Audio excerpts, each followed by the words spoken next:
Hey everyone. Before we dive into the story, don't forget to like this video, subscribe to the channel, and drop a comment telling us where you're watching from and what time it is there. That way YouTube will keep showing you more stories just like this one. Alright, let's get started. My name's Daniel Ricks, and I've never told anyone this story. Not fully. It happened the summer after I graduated from high school in 2014. I'd just turned 18 and was working nights at a small, struggling sub shop on the highway outskirts of Huntsville, Alabama. The job wasn't glamorous, the pay was minimum wage, the uniforms were itchy, and the store's delivery van smelled faintly of onions and gasoline, no matter how much air freshener we hung up. But I needed the money. My dad was sick that year, and my mom was working extra shifts at the hospital. Without this job, there wouldn't be any way for me to chip in for the bills. Our sub shop, Rocket Subs, was tucked away in a faded strip mall next to an abandoned laundromat. We had maybe 3 or 4 steady customers a night. The bread was stale half the time, and the lettuce always wilted. I often wondered how we stayed in business, but that was the one silver lining. Most nights were dead quiet. It was one of those muggy August evenings when the air felt thick enough to drink. I was leaning on the counter, watching the clock crawl toward closing, when the order tablet buzzed. The sound startled me, cutting through the drone of the soda machine. 1 foot-long turkey with extra pickles, chips, and a bottle of root beer, not unusual, except for the delivery instructions, printed in block letters. Park behind the house, come through the backyard, knock on back door only. The delivery address was a good 20 minutes past our normal range, out toward the more rural roads north of town. My first thought was to reject it. Our manager, Trevor, usually tossed out orders like that. But tonight, Trevor was in an unusually good mood. He glanced at the screen, shrugged, and said, "Take it. We haven't had a run in almost 2 hours. Might as well." So, I bagged the order, typed the address into my phone, and headed for the van.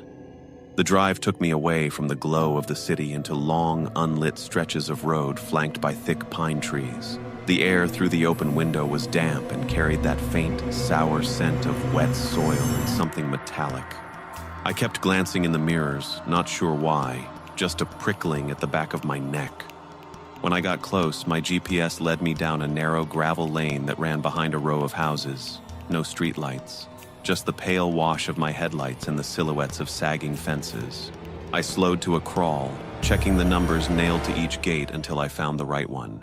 It was dark, too dark. No porch lights, no glow from inside. The backyard was overgrown with weeds, and a patch of the fence leaned inward like it had been kicked. But the instructions were clear. Park behind the house. Backyard. Back door only. I eased the van onto the grass shoulder, grabbed the bag, and clicked on my small flashlight. The beam caught the glint of a rusted swing set half hidden in the weeds. The incline to the house was uneven, and I kept the light pointed toward my feet to avoid tripping. At the top, I found the back door.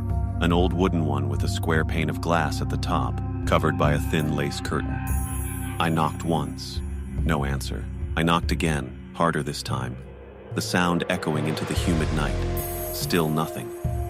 My thumb hovered over the bag's receipt to double-check the name. E. Warren. I was about to knock a 3rd time when the curtain twitched. Not much, just the faintest, sudden ripple, as if someone inside had brushed it with their fingertips. I froze. "Hello? Rocket Subs delivery," I called, my voice sounding too loud in the stillness. No reply. No footsteps. Before I could decide whether to leave, the distant rumble of engines broke the silence. I turned my head in time to see 2 dark sedans turning onto the gravel lane where I'd parked. They rolled to a stop behind the van, headlights glaring. One door opened, and a tall man stepped out. He wasn't in uniform, just jeans and a plain t-shirt. But in his hand, catching the light, was a badge. He motioned me over. I hesitated, glancing back at the door, then started down the slope toward him.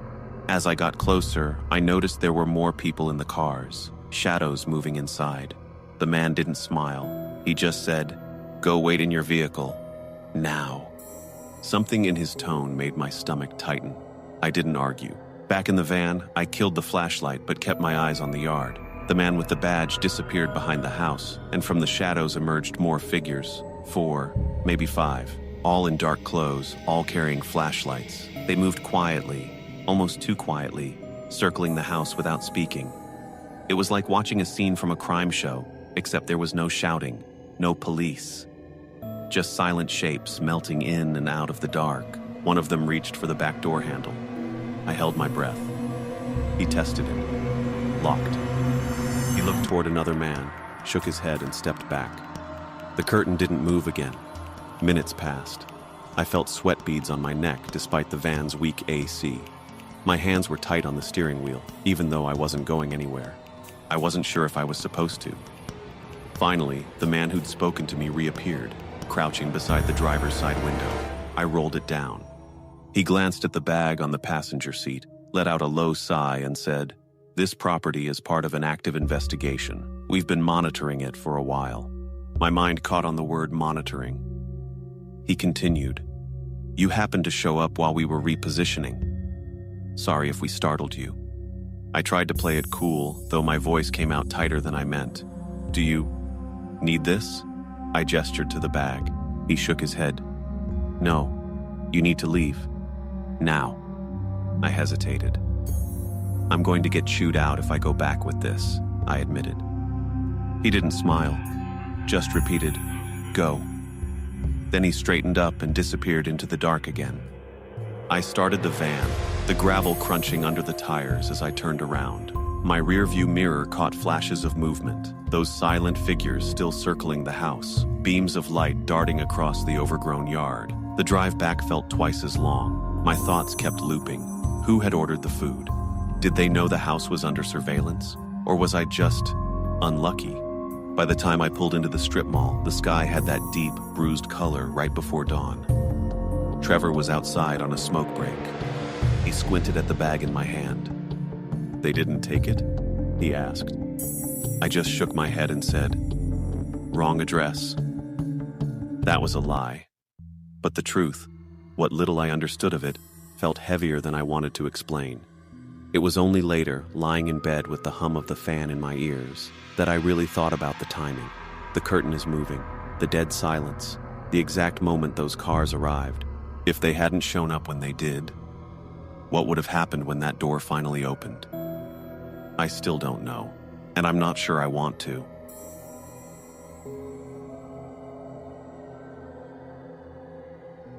Until last summer, I thought of our lake house as the safest place in the world. My wife, Claire, and I have 2 kids, Emily, who's 8, and Jacob, who just turned 6. We live in Pittsburgh, but 3 years ago, after my uncle passed away, I inherited his small lakefront cabin in upstate New York.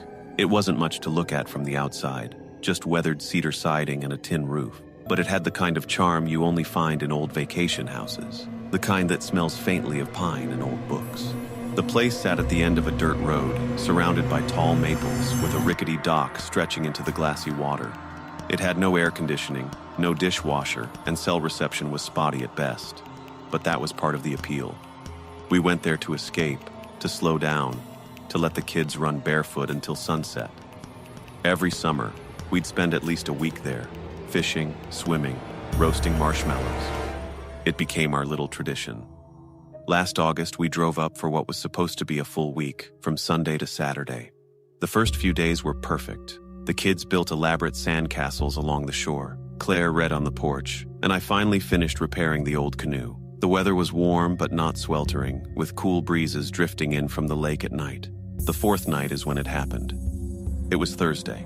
The kids had gone to bed early, worn out from an afternoon of swimming and chasing each other around the dock. Claire and I stayed up on the screened-in porch, sipping wine and playing gin rummy by lamplight. It was one of those rare moments where the world feels completely still. Then Emily appeared in the doorway. She was in her pajamas, her hair mussed from sleep, clutching the worn-out stuffed rabbit she'd had since she was a toddler. Her voice was small. "Daddy." Something scratching in my room. I set my cards down. "Scratching?" She nodded, eyes wide. By my bed, inside the wall. Claire started to stand, but I waved her off. "I'll check. Probably a mouse or something." The cabin was old, and the noises were nothing unusual. Boards creaked, the wind moaned through the eaves, and sometimes critters got in. Still, there was something in Emily's tone that made me take it seriously. I followed her down the narrow hall toward her room at the back of the cabin. Jacob's room was across the hall, his nightlight casting a soft glow. Emily's room was darker. She pointed to the wall just beside her bed. "Right there," she whispered. We stood in silence for a moment. At first, I heard nothing. Then, faintly, a scratch sound appeared, slow and deliberate, like someone dragging their nails over wood. I crouched and pressed my ear to the wall. The sound wasn't high up in the rafters. It was low, just above the baseboard. And it wasn't random scuttling like a mouse. It was steady, intentional. Then, beneath the scratching, I heard it. Breathing, not the quick, erratic panting of an animal. This was deep, slow, human breathing. I froze, my heart thudding in my ears. Before I could pull back, a voice, low, guttural, and furious, let out a scream from inside the wall. It wasn't words, just pure rage. Emily gasped. I grabbed her by the arm, pulling her into the hall. My first instinct was to get Jacob. He was still asleep, sprawled across his bed. I scooped him up, his little head lolling on my shoulder. That's when I heard it again. Another scream, louder, closer, like whatever was in the wall had gotten out. I turned toward the sound just in time to see a man emerge from the shadows at the end of the hall. He was filthy, hair matted, face smeared with grime, clothes torn and hanging off his gaunt frame. His eyes locked on us with a hunger that turned my stomach. He started running. I bolted, clutching Jacob and dragging Emily by the hand. We tore down the hall toward the porch where Claire was still sitting. I yelled her name. She jumped up, eyes widening as she saw the man barreling after us. We made it through the porch door, slamming it shut. The man hit the screen with enough force to rattle it in its frame. Then he started clawing at it, screaming, high, animal-like shrieks that made the hair on my arms stand up. He pounded his fists against the wood, smearing it with something dark, blood maybe, or dirt. I didn't want to know. "Call the police," I shouted. Claire grabbed the kids and pulled them toward the far corner of the porch, shielding their eyes. I stood with my back braced against the doorframe, every muscle tense, ready to fight if the screen gave way. The man's eyes never left mine. They were wild, feverish, and unblinking. I don't know how long it lasted. 30 seconds? 2 minutes? Time warped into one long pulse of adrenaline. Then headlights swept across the yard.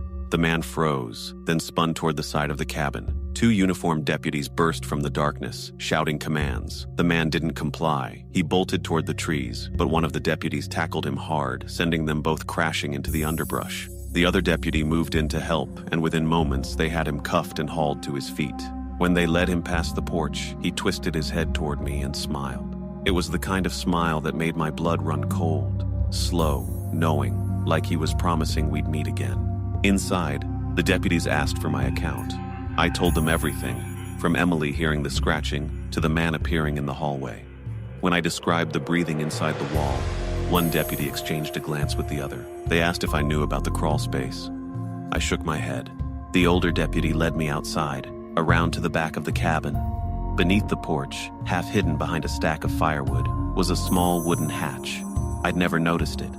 The deputy crouched and swung it open. Inside was a narrow tunnel, leading to a cramped crawl space running along the length of the cabin. The air that drifted out was damp and foul. Near the far end, a loose panel hung open. "That panel leads into the wall of the back bedroom," the deputy said. "We've seen this before. Transients, fugitives. Sometimes they find a way in and make themselves at home." "Home," I echoed, the word tasting bitter. The deputies told me they'd search the space for anything the man might have left behind. I stayed on the porch with my family, trying to keep the kids calm. Emily clutched her rabbit so tightly that her knuckles were white. Jacob just stared at me, confused and frightened. An hour later, after the man had been taken away, one of the deputies came back with an evidence bag. Inside was a stained blanket, several empty cans of food, and a hunting knife. My stomach turned. The next morning, I got a call from a detective in the county sheriff's office.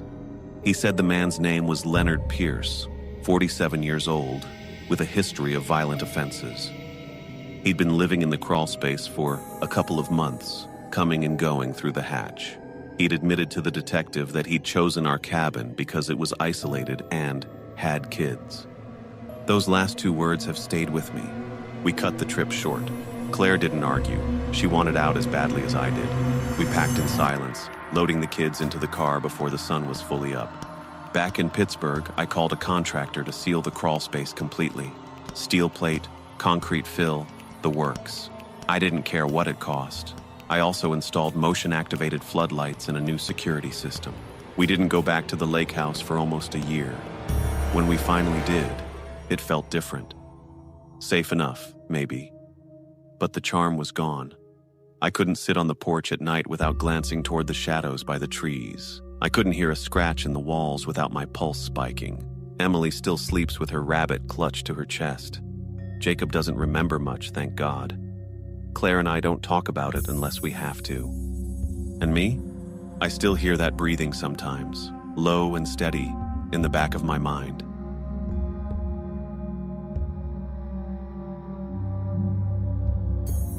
I grew up in the far outskirts of a small town in northern Michigan, the kind of place where you could walk for an hour and still be surrounded by nothing but trees, tall grass, and the distant hum of cicadas. When I was younger, I thought of it as peaceful, a little lonely, sure, but the good kind of lonely, where the air feels like it belongs to you alone, where you can vanish for hours and nobody would notice. I've lived in cities for years now, and while there's a lot I like about having grocery stores and coffee shops down the street, summer just isn't the same anymore. Back then, summer meant wide open spaces, nights so clear you could see the Milky Way without trying, and a kind of freedom I haven't felt in a long time. The summer I'm about to tell you about happened when I was 17. My best friend then was a girl named Morgan Hale. She had this streak in her, a love for bending rules just far enough to feel dangerous, but never enough to get in real trouble. She was the one who first suggested late-night bike rides, sneaking out past midnight to lie in some open field and talk about nothing until the sky lightened. It was in late July when she knocked on my window just before 10. I can still remember the flicker of her flashlight through the screen and the grin on her face when I opened it. "Come on," she said. "I found a new spot. You're gonna love it." I didn't ask for details. That was the thing about Morgan. She liked keeping things half secret until the last possible moment. I grabbed my bike, shoved a bottle of root beer into my backpack. She would laugh at my choice later. She always brought something stronger, and followed her down the long dirt road that led away from town. We pedaled in silence for the first 10 minutes. The only sound, the crunch of gravel under our tires and the rhythmic click of the chains. The night smelled like warm grass and damp earth. The air was heavy, but not unpleasant. After about half an hour, we passed the last flicker of a porch light and kept going until the road narrowed into little more than 2 tire tracks through the weeds. "Here," Morgan said suddenly, swerving off into a gap between 2 fence posts that looked like it hadn't been used in years. We came out into an enormous clearing. No farmhouse, no equipment, just waist-high grass swaying in the dark. Above us, the sky was so clear, I felt like if I reached high enough, I could touch it. We found a patch of flattened grass and spread out a blanket she'd stuffed into her bag. Out came her bottle, a cheap, screw-top red wine that smelled like vinegar, and she twisted it open with her teeth. I wrinkled my nose when she passed it to me, but I took a sip anyway. It burned all the way down. We lay on our backs, trading the bottle and trying to name constellations. Morgan was better at it than me. She'd been obsessed with space since we were kids. Every so often, she would point out a faint streak of light and ask if I thought it was a satellite or a plane. Our unofficial game on nights like this was spotting a shooting star, though we'd gone entire summers without seeing one. That night, everything felt suspended, like the air itself was holding still. I remember telling Morgan it felt like time wasn't moving. She smirked and said, "That's what makes nights like this magic." At one point, she rolled onto her side, propped her head up with her hand, and looked at me for a beat too long. There was something unreadable in her expression, half amusement, half curiosity. I'd wondered before if she felt something more than friendship toward me, but neither of us ever said it out loud. Maybe it was the wine, maybe the stillness of the night, but I found myself looking back longer than I meant to. Then she laughed suddenly, like she was shaking something off, and pointed upward. "There! Did you see it?" I turned just in time to catch a bright streak flash across the sky. We both gasped and laughed like kids. She told me to make a wish. I can't remember what I wished for. It probably wasn't anything important. The air had cooled slightly. I closed my eyes for a few seconds, letting the breeze brush my face. I swear to you I wasn't asleep, just resting. But when I opened my eyes, Morgan was gone. At first, I thought she was messing with me. The kind of prank where she'd crouch behind a clump of grass until I got freaked out, then jump out laughing. But her bike was gone too. Mine was still leaning where I'd left it, but hers wasn't anywhere in sight. I stood up and turned in a slow circle, calling her name. The sound seemed to vanish into the field like the grass swallowed it. My stomach knotted. Something about the night had changed. The stars still shone, but they looked wrong. Dimmer, maybe, like the sky was a cheap imitation of itself. The air was colder now, sharp, unnatural, like stepping into a freezer. That's when I pulled out my phone. The screen glowed with 3 a.m. Exactly. My chest went tight. The last time I'd looked, it had been just after midnight. I blinked, rubbed my eyes, and even turned the phone off and back on. Still 3 a.m. Still no Morgan. For a few minutes, I just stood there, trying to think of an explanation. Maybe she'd gotten a call, maybe something had happened, and she needed to leave fast. But she would have told me. She wouldn't just take off without a word. Not at night, not out here. I dialed her number. It rang once, then went to voicemail. I called again and again, each time getting the same nothing. By the fourth call, my hands were shaking. Finally, I grabbed my bike and started pedaling toward home. The road seemed longer than before. The trees leaned in closer, the darkness between them thicker. A few times, I thought I heard footsteps in the grass, keeping pace with me just out of sight, but when I looked, there was nothing there. When I reached my driveway, I tossed the bike down and went straight inside without even locking the door. I collapsed on my bed, too wired to sleep, but too exhausted to think.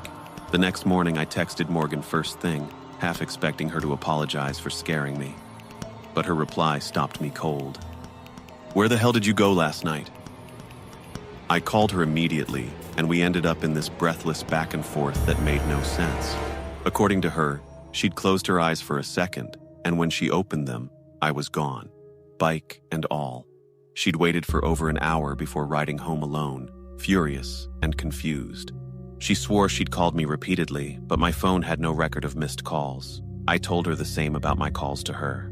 Nothing in our logs, nothing in our texts except the ones from that morning. We tried to piece it together logically. Maybe we were both too drunk to remember things clearly. Maybe we'd both left in opposite directions without realizing it. But neither of us could explain the time gap or why we both remembered looking at our phones at exactly 3 a.m. After a while, we stopped trying. Neither of us wanted to admit how scared we were. We still hung out after that, but we never went stargazing again. Months passed. The summer faded into fall, and life carried on. But sometimes, late at night, I'd find myself looking out my apartment window at the stars and feeling the same cold prickle along my spine. 2 years later, Morgan and I drifted apart completely. She moved away, and I stopped hearing from her. But last winter, I got an envelope in the mail with no return address. Inside was a single photograph, grainy, black and white, clearly taken on film. It was of that same field. You could tell from the tree line in the background. The blanket was there, my bike was there, and 2 figures sat on the blanket, looking up at the sky. One of them was unmistakably me. The other wasn't Morgan.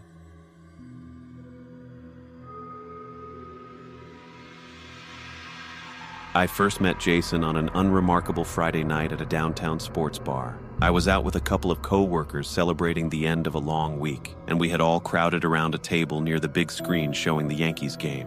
Jason was standing at the bar alone, nursing a beer and laughing at something on the TV. Our eyes met briefly, and when I went up to order a drink, he struck up a conversation. He was easy to talk to, confident without being overbearing, the kind of guy who looked like he knew everyone even if he didn't. We talked about baseball for a while, then about music, then about travel. Somewhere in the mix, he suggested exchanging Instagram handles. His profile showed him hiking in national parks, posing with friends at rooftop bars, and visiting cities I'd never been to. He had a decent following and seemed like a guy who lived a pretty full life. The rest of the night blurred by in laughter, and when my group decided to move to another spot, I told Jason it was good to meet him. We didn't make any promises to hang out again. Those kinds of exchanges rarely lead to anything. But the next evening, I ended up at another bar for my friend Melissa's birthday. We were at a casual, open-air place by the water, the kind with picnic tables, string lights, and a small stage for live music. I posted a quick story on Instagram, just a boomerang of our group raising glasses. About an hour later, as I was standing near the outdoor fire pit, I felt a tap on my shoulder. It was Jason. He smiled like we'd been friends for years and said this was one of his favorite weekend spots. I introduced him to Melissa and the others, and he blended into the group seamlessly. He stayed for most of the night, laughing, telling stories, and buying a round of drinks. Over the next 2 weeks, we ran into each other twice more. Once at a trivia night, once when he invited me to join him and a couple of people at a brewery. Then, one Wednesday morning, he texted me an idea. Ever been to Utah? Arches National Park is unreal this time of year. Thinking of going next weekend. Utah had been on my bucket list for years, but my friends were either broke or too tied up with work to travel. Jason said he was going solo, but I was welcome to come. I hesitated for a moment. Traveling with someone I didn't know that well was a risk. But I convinced myself it was fine. He had seemed normal, fun, and easygoing. We booked flights for a Friday to Monday trip. Jason handled the Airbnb and car rental. The plan was simple: hike, take photos, enjoy nature, and maybe hit a couple of local bars. When we landed in Salt Lake City, it was late evening. Jason picked up the rental SUV and drove us to the Airbnb, a small modern cabin on the edge of a quiet residential street. It looked perfect. Warm lighting, cozy interior, and a big patio with a view of the mountains. But when we brought our bags inside, I noticed something I hadn't thought to ask about. There was only one bedroom. Jason pointed out the sofa in the living room and said it was a pull-out bed. "You can have that. I'll take the room," he said casually. "Don't worry, I'm covering the Airbnb cost." I figured it wasn't a big deal. The couch looked comfortable enough, and free lodging was free lodging. We stayed up for a while, sharing a couple of beers and talking about our plans for the next day. Around midnight, I told him I was calling it and set up the pull-out bed. Sometime in the night, I half woke to the sound of footsteps crossing the living room toward the kitchen. I saw Jason's silhouette getting water before heading back to the bedroom. Nothing about it seemed strange at the time. The next morning, we drove out to Arches National Park. The landscape was otherworldly, towering red rock formations, endless sky, the kind of scenery that makes you feel small in the best way. We hiked for hours, stopping often to take pictures. Jason was a great hiking partner, keeping the conversation light and cracking jokes whenever I started to lag behind. We returned to the Airbnb around 4 in the afternoon, took short naps, then headed out to explore the local bar scene. Jason liked to drink, a lot. We hit 3 different bars, sampling craft beer and whiskey flights. By the time we got back to the cabin, it was after midnight, and I was more than tipsy. I plugged my phone in next to the couch and crashed hard. Somewhere in the night, I woke up needing to pee. As I got up, I thought I heard the faint click of a door closing, Jason's bedroom door. I brushed it off, used the bathroom, and went back to sleep. When I woke in the morning, my phone wasn't where I left it. It was now sitting on the coffee table, unplugged.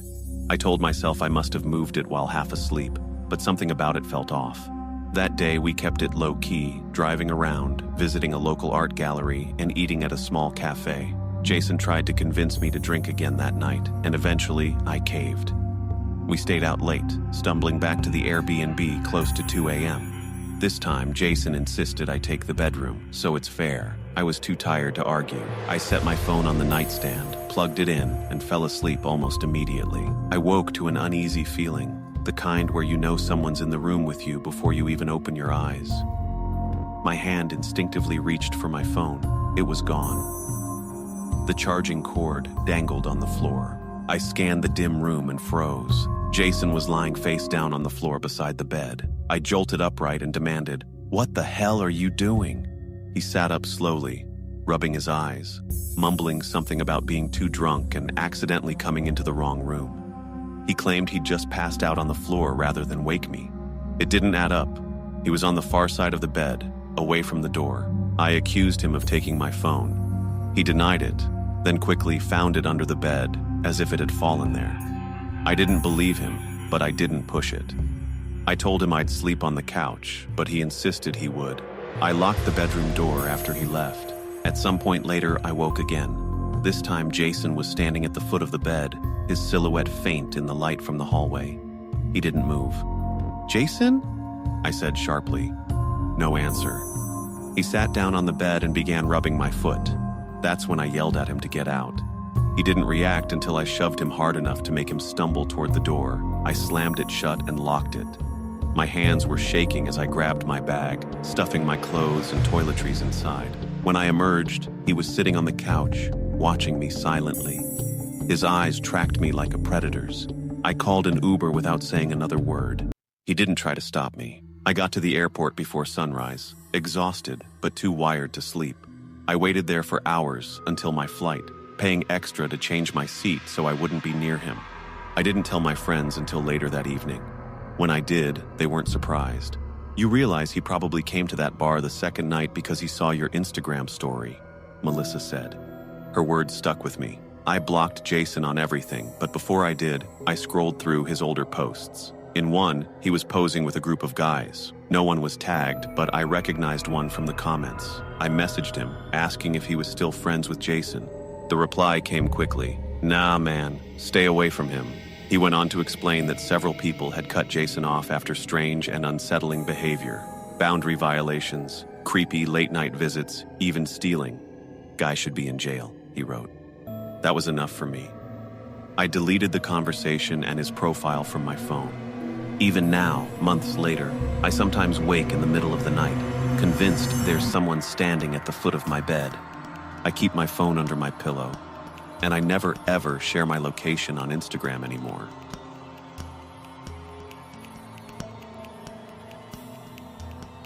My name is Ethan Price, and last August I learned the ocean can hold a secret against your ear until it hurts.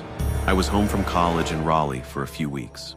My two closest friends from high school, Ryan and Derek, go to different schools now, so a shared weekend felt rare enough to treat like a holiday. Ryan's aunt has a small place in Myrtle Beach, South Carolina, a plain low bungalow a few blocks from the sand, and she said we could use it if we promised not to break anything important. We drove down on a Friday in mid-August, windows cracked, shirts sticking to our backs. The air thickened with salt the closer we got. By the time we rolled onto Ocean Boulevard, the world smelled like sunscreen, fried dough, and wet rope. The house was nothing special inside. 2 bedrooms, a sagging couch, a kitchen drawer full of bottle openers and dead batteries. But the back deck caught a square of sky you could sit under and forget about time. We dumped our bags, grilled burgers, and put music on. After dark, we walked the boardwalk like tourists, lost a few bucks to a claw machine, watched a Ferris wheel throw color over laughing faces, and let the night feel bigger than we were. It felt like being 17 again, in the way that tricks you into thinking nothing changes. Around midnight, we were too awake for sleep and too sober for another bar. Derek flipped a quarter to choose between a diner and the beach. Heads won. We grabbed hoodies, our phones, and a flashlight from the kitchen junk drawer with tape around its middle to keep the batteries from rattling. We promised we wouldn't swim. We just wanted the sound. The boardwalk was dim, string lights tired, and shops shuttered. We took the stairs down.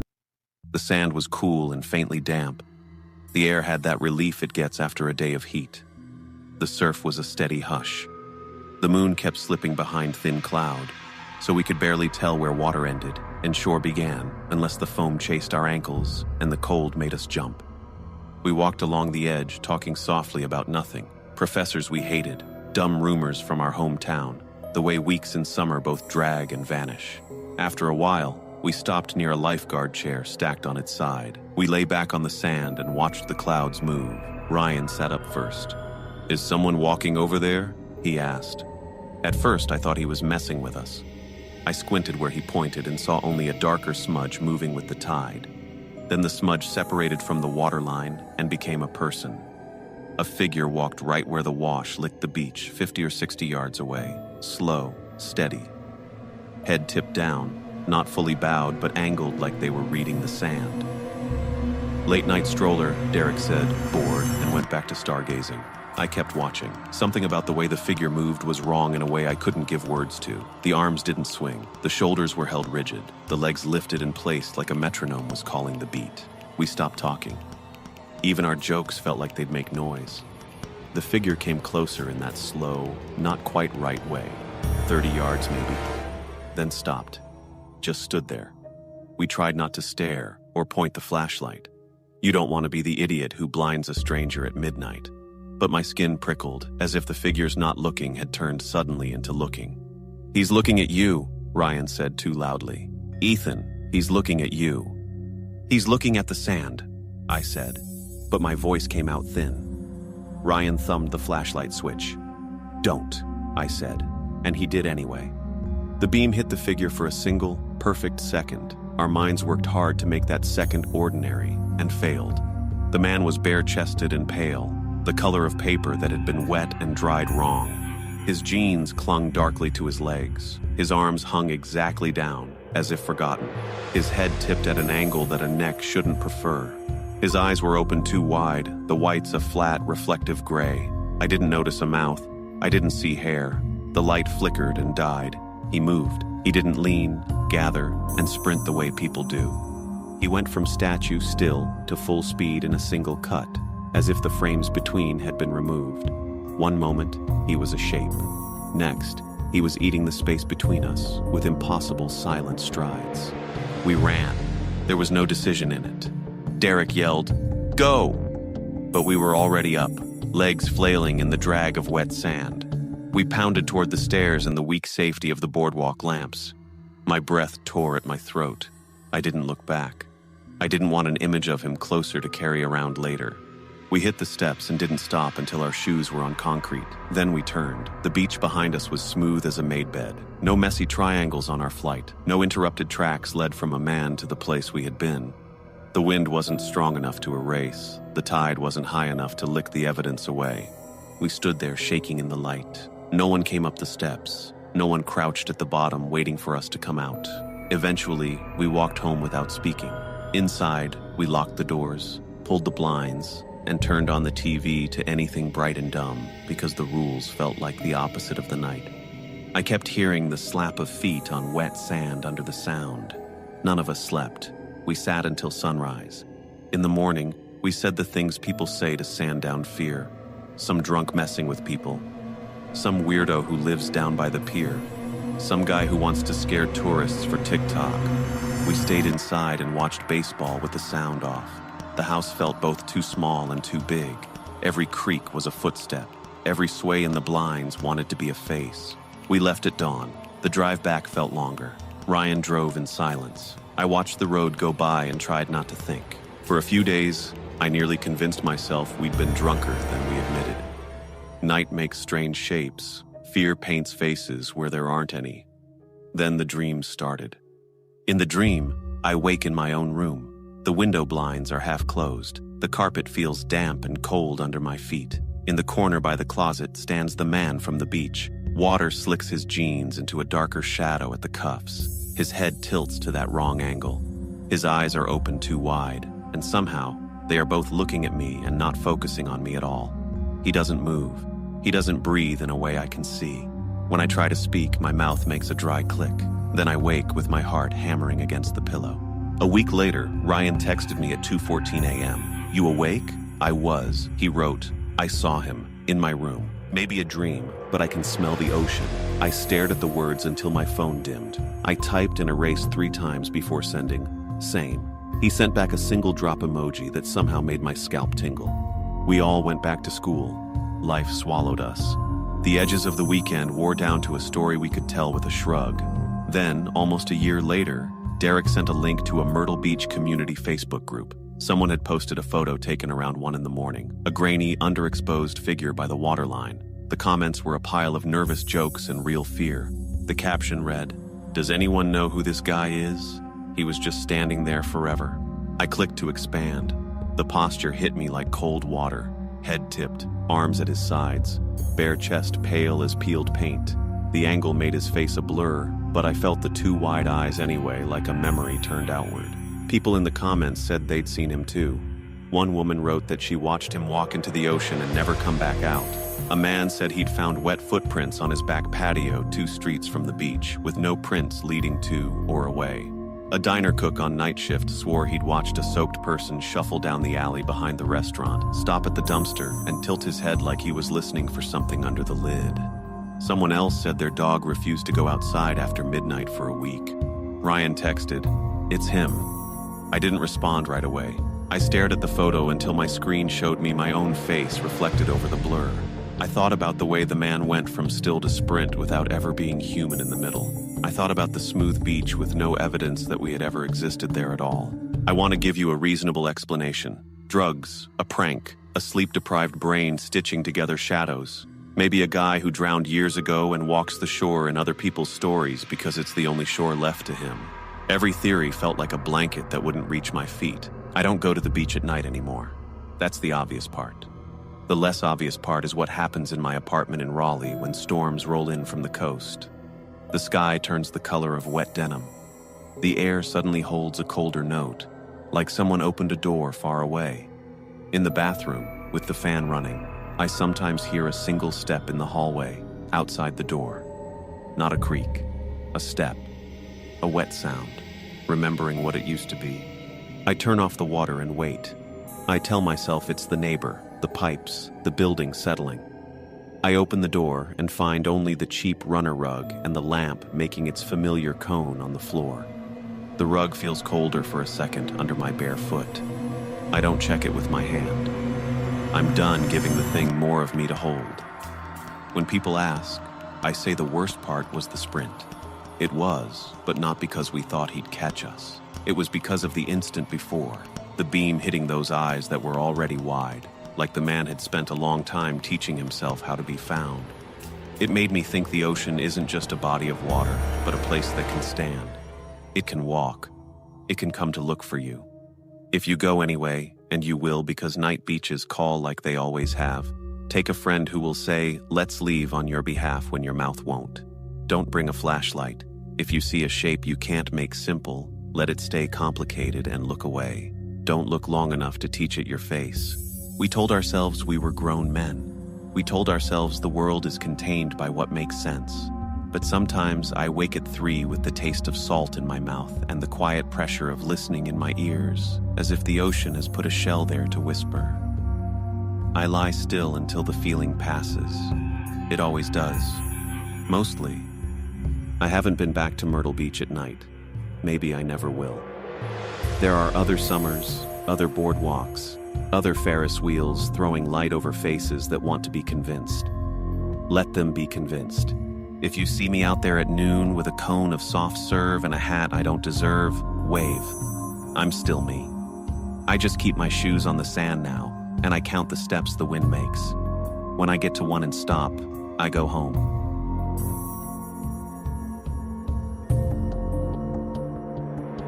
I've always loved autumn.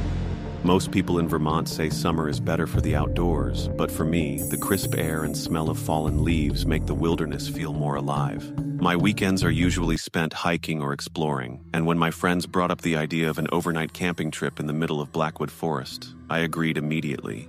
Blackwood isn't just a forest. It's a sprawling, 800-acre nature preserve filled with thick pines, rocky hills, and miles of trails.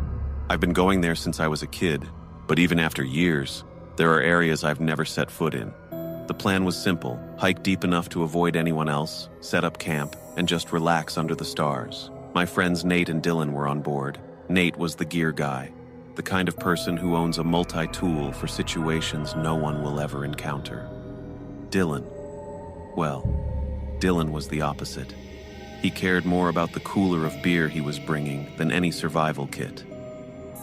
We met up in the late afternoon, loading Dylan's pickup with tents, chairs, and supplies. The temperature was perfect, low 60s, no wind. The sun was setting by the time we parked at a remote trailhead and started walking. Nate's heavy-duty flashlight cut through the shadows as we trekked further in. The deeper we went, the quieter it got. Even the distant hum of the highway faded until all we heard were our own footsteps and the occasional rustle of leaves. After nearly 40 minutes of hiking, we found a flat clearing, surrounded by towering pines. It was perfect. Nate directed the setup while Dylan cracked open a beer and blasted music from his portable speaker. Within half an hour, we had the tent pitched, chairs arranged in a circle, and a fire roaring. For the next couple of hours, it was everything we wanted: talking, laughing, drinking. Dylan kept the music going, Nate told old camping stories, and I leaned back in my chair, watching sparks drift into the night sky.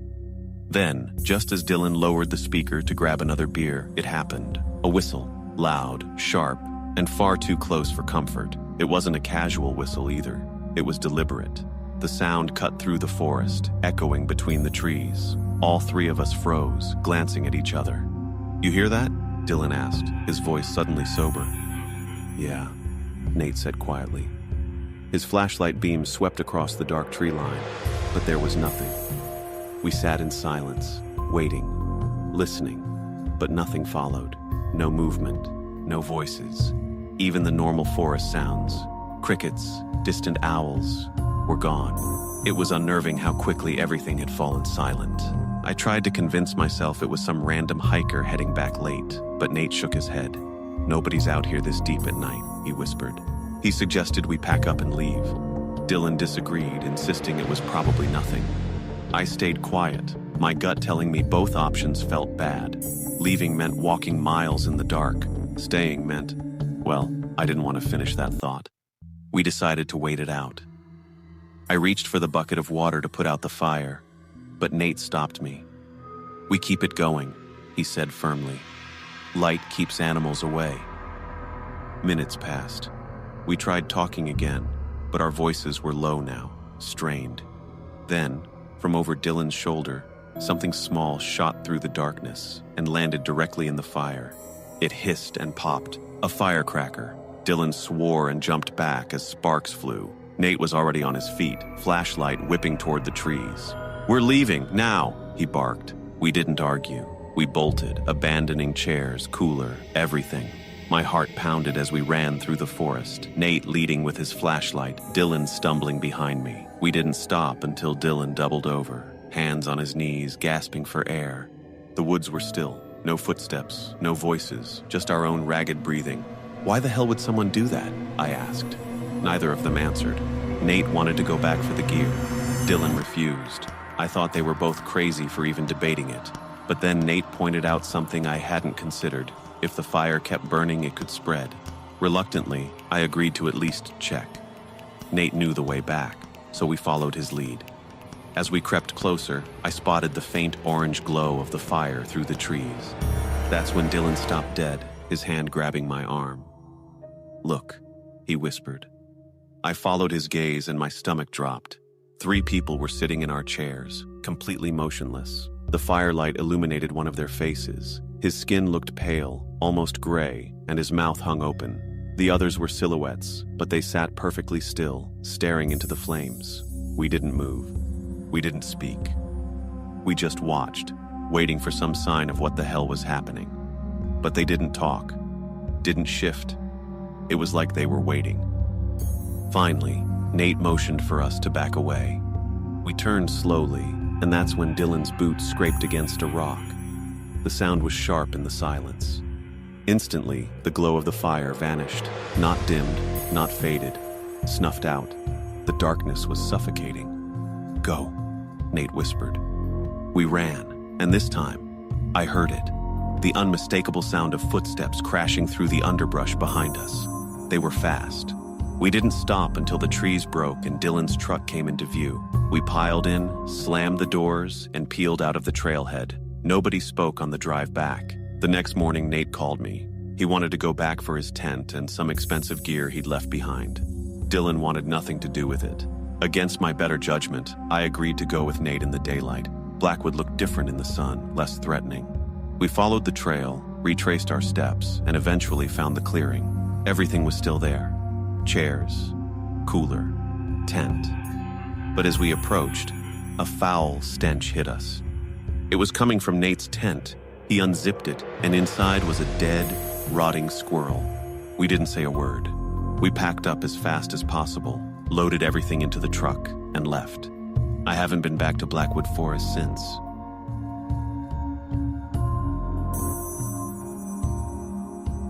Heat clung to the city the night everything tipped sideways. By 10, the air over the river park had stopped moving, and the floodlights above the calisthenics rig hummed. I drove there to outrun the argument in the kitchen and make the bars burn some anger out of my hands. The real draw is how empty the place gets after dark. The lot held a burned-out street lamp and my sun-faded Civic. I cracked across gravel, killed the engine, and stood in the warm quiet until breath matched night. The pull-up bar was warm. Chalk dust made a moon on my palms. I started my loop, pull-ups, dips, push-ups, hang, repeat, failing where failure found me and resting by leaning into the metal. On the third set, I dropped to shake my arms loose and felt, rather than saw, the pressure of someone close. I pivoted. A man stood not a foot from my shoulder, tall and stringy, eyes too open, smile hung wrong like a crooked sign. I jolted back. He laughed, rough and too loud, then lifted both palms. Easy, easy. His t-shirt sagged with old sweat. His hair was a blur around a thin mustache. "Didn't mean to spook you," he said.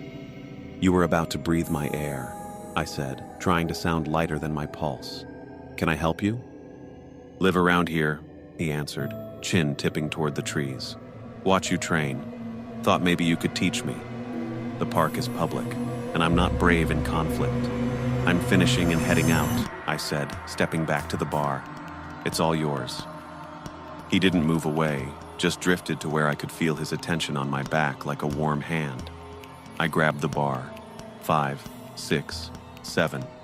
The world narrowed to shake and breath. On 8th, he said my full name. First and last, plain as a name tag. My grip let go. I turned. He held the same bright stare, as if he'd solved a riddle and wanted me to admire it. I couldn't think of a sentence that didn't begin with a question mark. I collected my bag, nodded like we were done, and backed toward the lot. He peeled off to the bar, jumped, hung, tried to pull, failed, tried again, all while grinning as if he were practicing my shape. I slid into the Civic and left without checking the mirror. On the drive home, I told myself I'd misheard.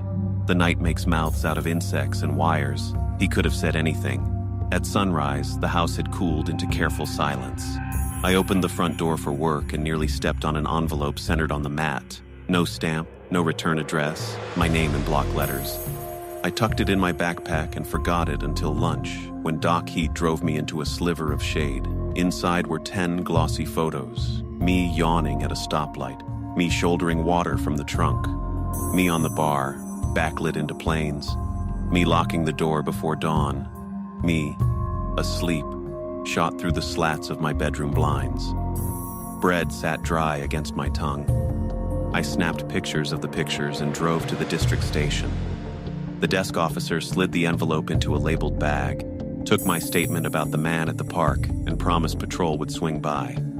"If you see him again," he said, "call immediately. Don't engage." At home, my mom's face folded the way it did when I broke my wrist in 9th grade. My stepdad put a hand on my shoulder and left it there longer than usual. We left the porch light on. 2 nights later came 3 soft knocks at 3:12 a.m. Not frantic, not testing, polite. They didn't repeat. In the morning, I decided I'd dreamed them. The next afternoon, a neon sticky note clung to my windshield with a Sharpie heart drawn perfectly in the center. I photographed it for the file because evidence is what adults collect when belief is flimsy. Back at the station, the same officer opened a stalking complaint, asked about cameras. We didn't have any. I said I'd price some. He nodded with the helplessness people get when they're trying to mean more than the tools they hold. For 6 days, nothing. I switched workouts to early mornings and told myself the dark had magnified an ordinary creep into a threat. Day 7, another envelope. Inside, a single photo of my mother watering the geraniums by the porch. The angle came from the sidewalk. On the back, in careful pen, a heart. Fear trains you in routine. I bought 3 cheap cameras and mounted them like eyes. One over the porch, one to the drive, one watching the backyard gate. Every ping made my nerves stand. Most were moths. Once a raccoon stared into the lens as if reading me. I avoided the park at night mostly, but houses hold heat, and arguments are weather. After another storm over nothing, I drove out again and parked with the nose pointed for the exit. The lot sat empty. I finished a set of dips and told myself to go. He was waiting by the trash can, hands in pockets, smile patient as a clerk. He didn't step closer. He didn't speak. He raised a palm in a slow hello. Every instruction, call, don't engage, roared in my head and did not become action. I slung my bag and walked backward, each step an argument with the urge to run. At 2:19, the porch camera sent 4 alerts. Static, static, a blur, then a shoulder at the edge of the frame, head tilted like a person listening at a door. The blur thinned to nothing before the next frame. I sat on the couch with a bat across my knees and watched the front window pretend innocence. When you know you're being watched, you start performing. I waved at neighbors, scrubbed the windshield, and stretched in the driveway with theatrical yawns. It felt like building a false history for whoever was taking notes. A week later, a Polaroid rested under my wiper, chemistry still tacky from the heat. It framed the pull-up bar from knee height. At the top center were my hands mid-rep, tendons like cable and chalk like frost. Someone had scratched 2 words into the border with something sharp so the letters were furry. Teach me. I carried that to the station. The officer bagged it and said detectives would canvass the park, check for other complaints, maybe tie the notes to a person if the handwriting rang a bell. You're doing the right things, he said. A month stretched into the kind of week where days wear the same face. The case is open. The cameras snag moths and passers-by. I plan workouts around sunrise. I keep the bat. At 3, I sometimes hear 3 knocks that might be pipes. When fear gets loud, I rename it to something I can carry. Vigilance, routine, caution. Maybe the ending is an arrest, maybe a move, maybe a fade. I practice being a house with windows shut and lights off and a spine too sturdy to rattle. On good nights, I sleep until the sun makes the cameras lazy. On bad ones, I map the ceiling and tell myself the shape is a crack, not a root. If you want instructions, I have only this. If a stranger says your name like a possession, take it back by using it everywhere else. Tell your mom. Tell the clerk. Tell the officer who might not solve it but will write it down, so the world has to carry a piece. Put cameras up, even if the app nags you for a subscription. Do push-ups in daylight. Say hello loudly. Refuse the ritual of fear, which is silence. Last night I sat in the idling car and watched the rig from 100 yards. The bars looked like a ladder tipped on its side, going nowhere. I didn't get out. The floodlights hummed. Something fluttered in the cone of one lamp, a moth or a paper heart. I turned the wheel and headed home. Halfway down the hill, I checked the mirror. The lot was a dim bowl, silvered by the river. For a second, I thought I saw him at the edge of the pad, arm lifted, palm open, frozen in that patient wave. Then the road curved, and the world erased him. I parked, killed the engine, and listened to the house breathe. The porch camera blinked its red dot. Inside, I locked the door and set the bat by the couch. The living room smelled like grocery store lilies my mom had bought because she believes you place good sense between you and trouble. Tonight, I'll try to sleep with both cameras armed and the ringer up. Outside, the city will glitter. Inside, I'll lay my name down like a weight on the pillow and keep it there, still.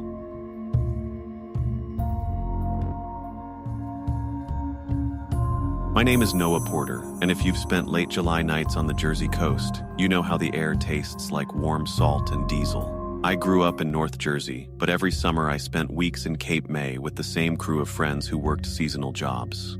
I was 19 the summer this happened, fresh off a shift rinsing decks at the marina and looking for something to fill the evening besides sleep. I texted our high school group chat. Most were tied up. My closest friend, Cole, had just closed at the surf shop. Cole could charm a harbor master and a bored cashier in the same breath, and he had the best fake ID among us, which made him useful. I picked him up in my salt-stiff Civic, and we pointed toward the marina. We grabbed a 12-pack and took my family's 21-foot center console out while everyone else finished their nights. It wasn't much, fiberglass scuffed, a moody outboard, but it was ours. We idled past the inlet and rounded into a broad curve of bay where people like to anchor and pretend the world stopped at the radio. 2 small boats were already there, pointed at open water. We dropped anchor between them and let the hull settle. Music drifted from the boat on our left, some country song about back roads. The other boat sat quietly. Cole and I perched on the bow, shoes off, letting the last light on the water turn copper. We were just 2 kids with warm beer and nothing urgent to say. Eventually, the quiet boat to our right pulled anchor and eased away. The country song cut out and I figured the left boat would leave too. "Keep the party going," Cole called with a grin. Nothing answered. The bay suddenly felt bigger, like a room after everyone steps outside, and you can still hear the echo. "Guess it's just us," I said. We cracked new beers and let the quiet be quiet. Then Cole said, "Dude, look." I turned. 3 figures stood at the stern of the left boat, grouped at the rail. bodies hard silhouettes in the glow of their anchor light. They weren't talking. They weren't moving much at all. They were simply facing us. I laughed because alcohol makes odd things smaller. "Fans of the show," I said. Cole didn't laugh. His jaw worked like he was chewing a worry. "Why are they just staring?" he asked. "Maybe they think they know us," I said, and heard how thin that sounded. The sky was draining of color. The water turned pewter around their hull. Backlit like that, their posture looked wrong. Too straight, arms too neat, one head tilted at an angle that made my own neck ache. We tried to ignore them. When I looked again, they were still there, unchanged, like paper cutouts pinned to a board. Cole shifted beside me. I felt him gathering the words. "Let's go." I reached into the console and pulled out my dad's battered regatta megaphone. $20 to watch, I called, playing at bravado. Cole swore. "Put that away, this isn't right." A laugh carried across the water. Slow, scraped, wrong. The hairs rose on my arms. Cole stood and moved for the bow line. "We need to leave," he said. 2 clean splashes came from the dark water between our boats. I snapped my head toward the sound. One silhouette still stood at the rail. The other 2 were gone. Cole had the anchor line in both hands. I hadn't started the engine. I stared at black water that reflected nothing, and for a breath, it felt like looking into a closed eye.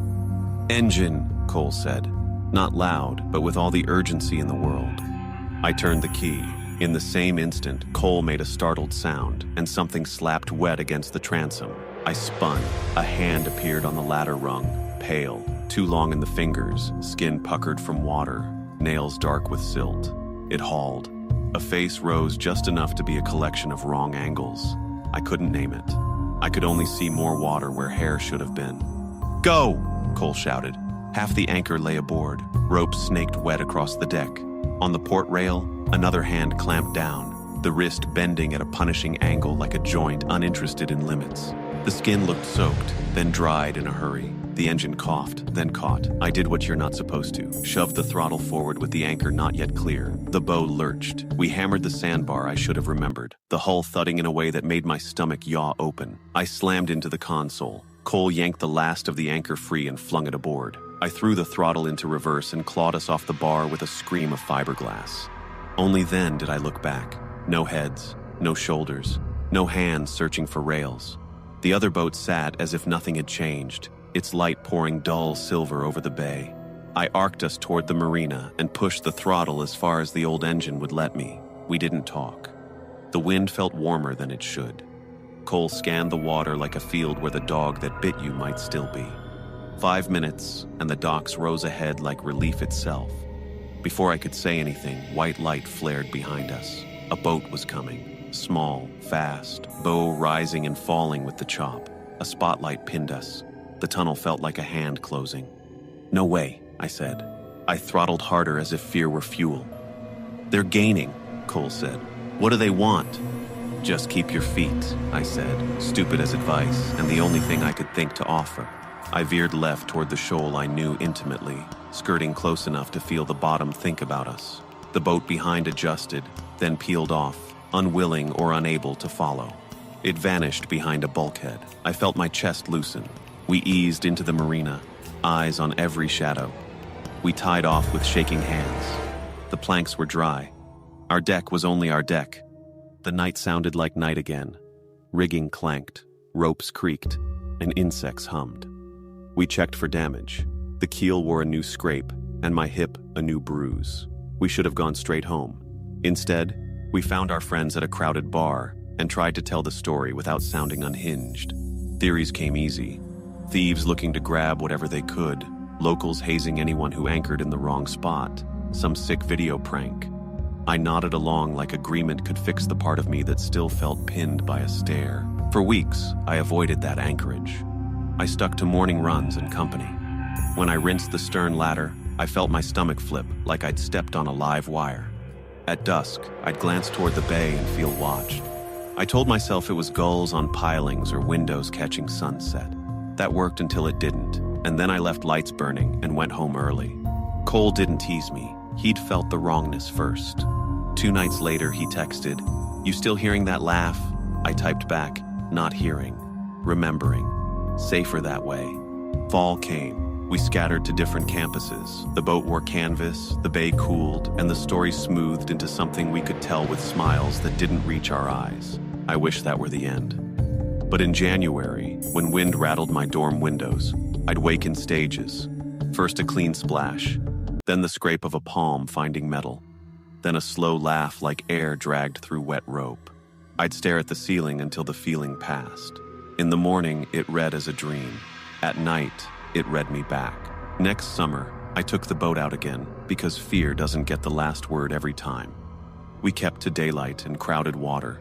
Sometimes I'd scan the anchorage and see 3 backlit shapes at a stern, still as cutouts. My neck would tighten. Then one of them would move in a wholly human way, a yawn, a neck roll, a clumsy dance, and the feeling would drain like a tide. I don't have an ending that adds up, only what we had that night. A friend who read danger in a stillness, a laugh from the wrong place, a pair of hands where no hands should be. If there's a lesson, it's simple. If a quiet boat points all its attention at you for no reason, put your attention on the anchor and the key. If you hear water break where no fish jump, don't wait for the rest. And if you have a coal within reach, listen the first time he says, "Let's go." That night, after the bar, I lay in my room trying to sand fear down to ordinary. I told myself we'd spooked ourselves, that the laugh was a drunk joke and the hands kids playing. But memory kept replaying the moment the water went from mirror to lid, and the first hand rose without a ripple. I wanted an explanation fit for a police report. I also knew we hadn't mistaken birds for people. 2 evenings later, Cole and I walked the docks at dusk. Shrimp boat lights made a road over the bay. He touched our ladder. "I keep thinking about how they moved," he said, like they hated wasting motion. "Or like they'd practiced," I said, and the word tasted wrong. Later in August, a bait shop kid texted a link to a community group. Someone had posted a grainy night photo of the anchorage, asking who kept standing at the stern and staring.